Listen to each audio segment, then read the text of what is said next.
The NFL owners voted to modify the overtime rules for the playoffs, meaning that each team gets a possession. These quarterbacks are earning so much money that everybody wants to see them play.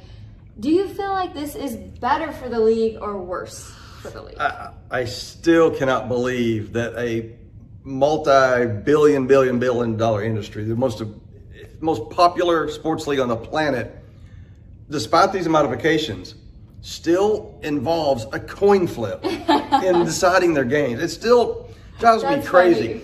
Why can't we just, and this is, don't get me wrong, this is better. Both teams getting a possession overtime is a step in the right direction. Yeah.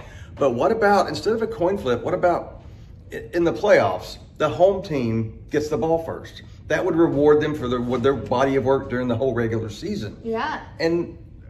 But again, are we taking a step in the right direction? You Yes. could go down to the owners' meetings and pitch this idea. I think like I this will. idea. I think I'll do that. It's also ironic to me that probably the best game of the year last year, the playoff game, was Bills and Chiefs. Yep. And that's the game that we're basing this change on, Yeah. was the game of the year. So the game of the year was so great, we think it's broken, let's fix it. That's how good the NFL is. It's perfect, but let's tweak it a little more. There is another change when it comes to the 2022 NFL season, and that's that media, like you and I, are back allowed in the locker room. Now, this is huge for relationship building and honest storytelling. Why do you think it's important that media is back? It was a change after COVID, of course. It's when everything got socially distanced, and people were wondering if it was going to come back or not. Right. So I think during the pandemic, I think that there's been a divide here, because for our jobs, it's hugely important to put down the cameras and the notepads and just talk to a player and get a relationship, share information, which leads to storytelling and stories, etc. But I don't think the common NFL fan, I don't think they give a rat's about it, because they see the interviews at the podium as the same as seeing them at the locker. So I think it's more of a big deal to us.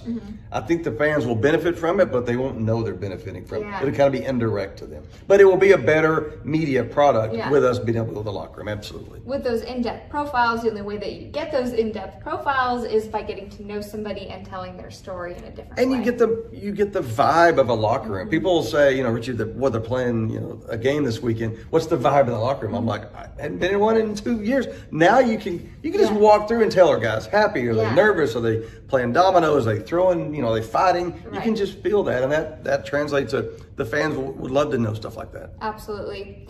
The Washington Commanders needed a quarterback. They got one in Carson Wentz. Yeah, they did. Is Carson Wentz more physically gifted than Cowboys quarterback Dak Prescott?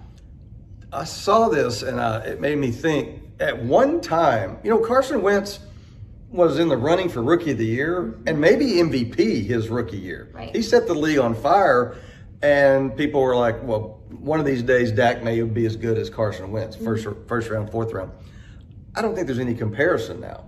Wentz is, the reason he hasn't kept his level up is because of injuries.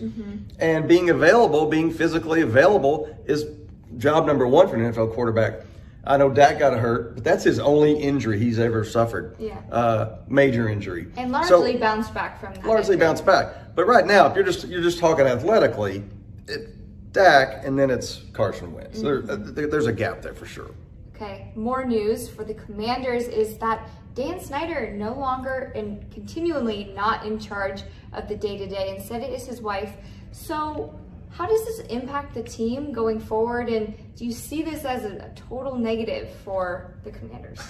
The Daniel Snyder ownership has been a total negative for the Commanders, if we're being honest. I mean, it's a mess right now. And again, they've had some feel-good moments this offseason with new logo, new brand, new name, and that's a good thing to put, you know, the generic Washington football team, you know, we're kind of this androgynous unit behind them to give them an identity. That's good. Yeah. But Roger Goodell, speaking at the NFL owners meetings in Florida this week, says Daniel Snyder is not, has not, and will not be in day-to-day control of the Commanders, which is, I mean, that's like Jerry Jones not being in charge of the Cowboys up in Washington. It's huge, and his wife, Tanya, is running the show.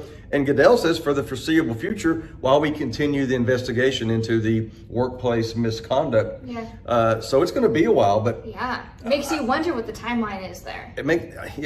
He said there's no timeline, which is, that's the NFL answer to every investigation. But can the Commanders go through a season with Dan Snyder being way, way off in the shadows without meddling in the team? That's tricky for any owner, for any boss of any business. That's tricky. For sure. We'll be sure to stay tuned for that. Let's move to the Atlanta Falcons, who have 4 running backs on their roster, but that doesn't mean... Or do they? Oh, that doesn't mean that they're not going to go after another running back in the NFL draft. Do you think that the Falcons can start to get their running game going under Arthur Smith, who had this huge rushing attack, mentality heading into Atlanta? He comes from Tennessee and says, I'm a run first coach. We're going to run, and when they stop us, we're going to run some more. And last year they were horrible running the ball. And Mike Davis was their lead running back. Not all on him, of course, but they got to upgrade that position. I mean, the Falcons need a lot of holes, right? They got Marcus Mariota at quarterback. I don't think he's going to scare defenses enough where they're, double teaming receivers and leaving running backs with gaping holes.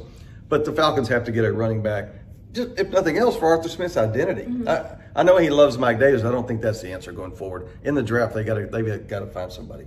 And Mariota is pretty good on his feet, so we'll see if maybe he's their best running back. Yeah, he could be their mobile running back quarterback. Get it in college. Exactly.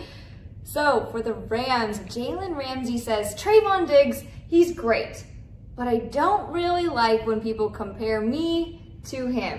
Do you think that is a fair statement? And what do you think Jalen was trying to say with that? I do think it's fair, and I get it, because Trayvon Diggs has had one really good year, 11 interceptions.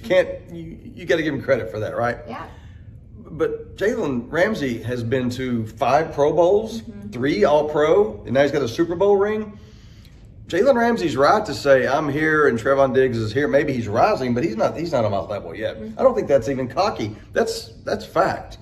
And plus, they're different kind of receivers. Yeah, they play so differently. Trayvon Diggs is a high-risk, high-reward guy who he'll bite on a fake, and he'll make an interception, or he'll give up 1,000 yards in a season, which Jalen Ramsey didn't get him 1,000 yards in his career. Right. Now, he's only got 9 interceptions over 6 years, I believe, but it's just a different style. Yeah, it's like comparing peanut butter to jelly. Yeah. They're both good. They're both good, but I think most NFL GMs would say, give me Jalen Ramsey, who will just shut down a receiver, and he won't get the interception maybe, but you're not going to give up a 60-yard touchdown. And Cowboys fans saw that a lot last year from Trayvon Diggs. I think Jalen Ramsey's absolutely right to say, don't compare me to him because he's different and I'm better. Yep.